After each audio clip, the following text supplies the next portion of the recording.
उसे जीना नहीं था, वो खुद को ख़त्म कर देना चाहती थी। उसके दिमाग में हमेशा यही विचार आ रहा था। उसने डिसीज़न ले लिया था, सिर्फ अंत कैसे करें इसके बारे में सोच रही थी। चारों ओर अंधेरा ही था। अपने ही सोच में मगन पूर्वी नीचे बैठकर बहुत वक्त तक ऐसे ही बैठे फर्श की तरफ एकटक देख रही थी। पति के धोखेबाजी से पूर्वी अंदर से टूट गई थी। उसने बोले हुए वह शब्द पूर्वी के दिल में घाव कर गए थे। इस बार पंकज ने तो हद पार कर दी थी। अब और जीने का कोई अर्थ ही नहीं बचा था। अब खुद को ख़त्म कर दूं, इसके सिवाय दूसरा विचार उसके मन में नहीं आ रहा था। दोनों बच्चे गहरी नींद में थे। एक नज़र उनकी तरफ देखा, उनके सिर पर प्यार से हाथ फेरा। आंखों में आंसुओं की धारा बहने लगी थी। उसने मन में एक विचार दृढ़ निश्चय किया था। रात के 2 बज रहे थे। हर तरफ बहुत सन्नाटा था और वह धीरे से उठी और दूसरे रूम में गई। गले में फांसी का फंदा डालने ही वाली थी, तभी कुछ गिरने का आवाज़ आई। पूर्वी का 2 साल का बेटा जोर जोर से रोने लगा। उसी क्षण पूर्वी की 6 साल की बेटी चिल्लाने लगी, मम्मी, छोटू बेड के ऊपर से नीचे गिर गया। तुम कहाँ हो? देखो ना छोटू कितना रो रहा है।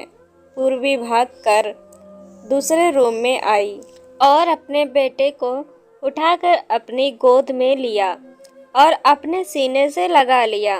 बेटी रोते हुए बोली, मम्मी, तुम कहाँ चली गई थी? मुझे बहुत डर लग रहा था। तुम हम दोनों को छोड़कर कहीं मत जाओ, मुझे अकेले में बहुत डर लगता है। पूर्वी अपने बच्चों को पास लेकर जोर से गले से लगा लिया और रोने लगी। दोनों बच्चे उसके सीने से लिपटकर सो गए। रोते रोते पूर्वी को कब नींद आ गई उसे पता ही नहीं चला। काम वाली बाई गंगू की आवाज़ से पूर्वी की नींद टूटी। अरे मैडम, आपने बाहर का गेट खुला क्यों छोड़ दिया था? अरे मैडम, क्या हुआ? अभी तक आप सोई हो? तबीयत तो ठीक है ना? वो खुद को संभालते हुए बोली, हाँ, थोड़ी तबीयत ठीक नहीं है। घड़ी में वक्त देखती है तो 8:30 बज रहे थे।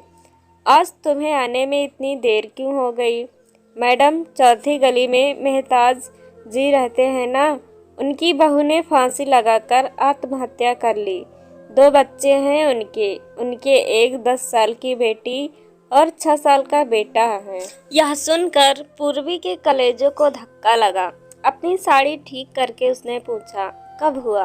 गंगू ने बोला, रात को हुआ मैडम। मैंने ऐसा सुना है कि उसके पति की दूसरी औरत से संबंध थे। कमबख्त अभी तक नहीं आया।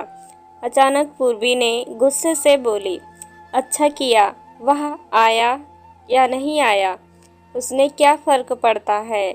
अब वह थोड़ी न देखने आने वाली है।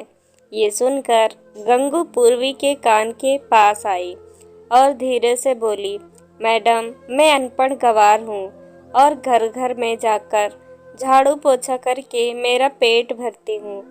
आप पढ़े लिखे हुए लोग हो, भले ही मैं आपसे उम्र में बड़ी हूँ, जीवन का अनुभव आपसे थोड़ा ज़्यादा है। आजकल साहब और आपके बीच जो चल रहा है वो ठीक नहीं है। मुंह बंद था, फिर भी मेरे कान खुले रहते थे। मैं एक औरत हूँ और औरत के दुख में मैं भी समझती हूँ। इसलिए मुझे आपको एक बात बतानी है। आत्महत्या यह कोई भी समस्या का समाधान नहीं हो सकता। जिंदगी में उतार चढ़ाव तो होते ही रहते हैं। इसका मतलब ऐसा नहीं है कि आप अपनी जान दे दो।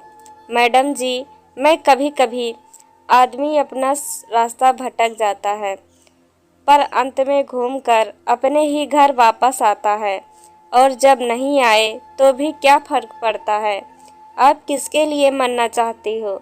जो आपको प्यार नहीं करता, जिसको आपकी थोड़ी सी भी परवाह नहीं हो, उसके लिए आप जी नहीं सकती। जो आपसे प्यार करते हैं, जिसको आपकी कदर हो, आपके माता पिता जो आपसे बहुत प्यार करते हैं, आपके बच्चे जिनको आपकी ज़रूरत है। गंगू का बोलना सुनकर पूर्वी की आंखों में से आंसू की धारा बहने लगी। पूर्वी गंगू को गले लगाकर रोने लगी। गंगू पूर्वी को पीठ पर से हाथ फेरते हुए सोफे पर बैठाती है और बोलती है, बुरा ना मानो तो एक बात बोलूं मैडम, खाली दिमाग शैतान का घर होता है। आप घर में बैठकर फालतू बातों को सोचते हो।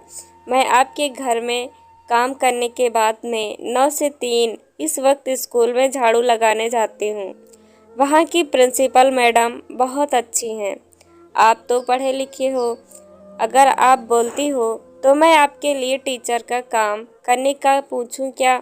आपका वक्त भी निकल जाएगा और मन भी लग जाएगा।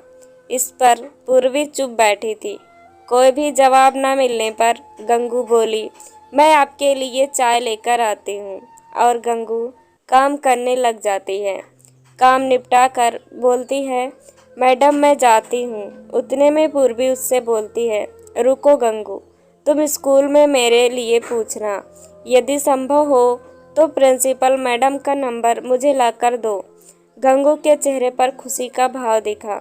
गंगू पूर्वी के पास जाकर बैठी और धीरे से बोली, मैडम मैंने दूसरे रूम में बेड पर स्टूल रखा हुआ देखा था। ऐसा आप कभी मत करना।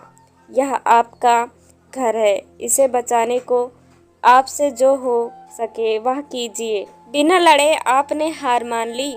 गंगू पूर्वी के हाथ अपने हाथ में लेकर बोली, मैडम एक फिल्म में एक हीरो ने एक डायलॉग बोला था, लड़ाई लड़कर जीती जाती है, मरकर नहीं, क्योंकि मुर्दे कभी लड़ा नहीं करते। गंगू हाथ नचाते हुए ऐसे बोलने लगी। यह देखकर पूर्वी को बहुत हंसना आया। गंगू का बोलना सुनकर पूर्वी का मन हल्का हो गया और उसे एक नई आशा की किरण भी दिखी। वह अलमारी में से अपने सर्टिफिकेट निकालने लगी।